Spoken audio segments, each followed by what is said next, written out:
philosophy than what they had in their heyday years a few years ago. And it wasn't popular when they first brought it in. Remember, they brought in a different scheme, and one of the first moves they made was they got rid of Pepper Johnson, who was so popular. They went from the 2 gap to the 1 gap, and that upset Eric Howard. He didn't play, and they brought in those 2 inside linebackers, Brooks and Bailey, and paid them a lot of money. So it wasn't an easy adjustment. No, it wasn't something that was just automatic. First down, Giants at the Eagle 47. Now is when they need to be able to run it.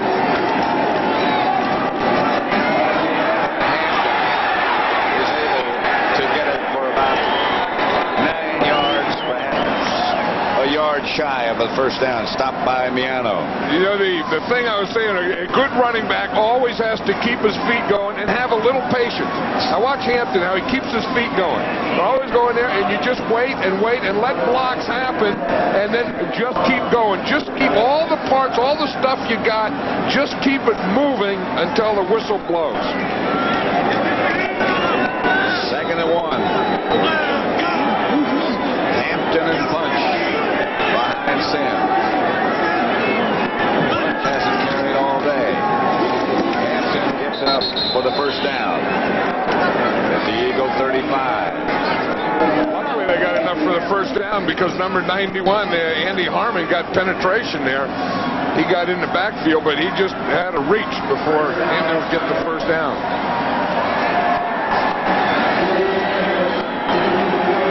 It's funny how when you get one guy in the middle of a defense like a Wizard Perry in this case, he makes the people around him so much more effective. Yeah, and that, that's really helped the middle linebacker, Brent Hager, who's had to take Byron Evans' place, having someone like Perry to play behind.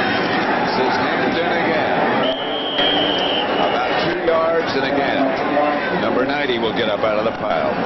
Yeah, that's the thing you can't do. You can't run at him. I mean, here he is, and here's Hager right behind him, and this is what makes Hager able to play or helps him, because Perry is so big and so strong that no one can get to Hager. So you just kind of keep everything right there. As Perry says, do you ever go to the ground and double team? He says, I never go down, period. I don't care what they bring at me. I'm always going to keep my feet. I don't think that's a good decision to run at William Perry. I don't have that in my game plan. And he aimed for a first. They give this time to Tillman. And he might get back to the line of scrimmage, maybe not. Howard Cross. Here they ran away. They ran away. Here's Fridge here. They're going to go away from him. And here's one way to block him. Just get that center back there and then start to run away from him. And then if you can't get that leg, what they call a leg wrap, get the leg wrap and twist on him. That'll get him to the ground. 3:38 left to play, and the Giants leading 7-3. Pat Summerall with John Madden at Veterans Stadium. The Giants 7, the Eagles 3. 5 straight times the Eagles have beaten the Giants here at the Vet. Byron Evans, normally the Eagle linebacker.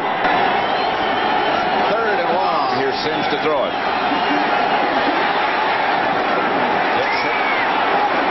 To Chris Callaway, but doesn't get a first down. But it got him closer to field goal range.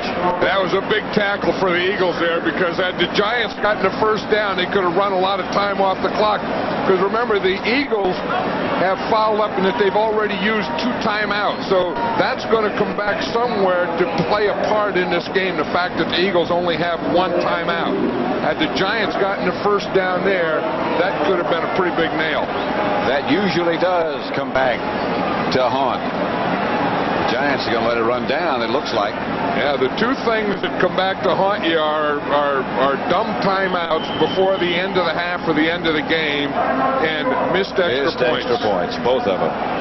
The Giants take a timeout. They have 2 left. The Eagles only have 1, as John Madden said. think if the Eagles can get the ball back, then that one timeout will be plenty.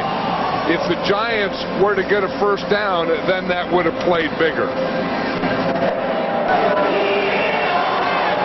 course, if the Giants can get a field goal here, then that'll play pretty big too, because that would mean the Eagles would then need 2 scores. This game is presented by authority of the National Football League. This CBS telecast is intended for the private use of our audience. Any rebroadcast or other use of this telecast without the express written consent of CBS, the Philadelphia Eagles, and the National Football League is prohibited. Whatever the Giants are going to do, Pat, Dan Reeves wanted them to be exactly sure of it, because he called the entire team over to the sideline and he talked to them all. Going to be a field goal attempt, but he had something that he wanted to say to the entire team. That's one of the things I think you have to admire about Dan Reeves, is that with all that's going on around him, he seems to always keep his composure. On the outside, I think he does, but I think on the inside, he's just like the rest of us. But they don't make silly mistakes. Treadwell.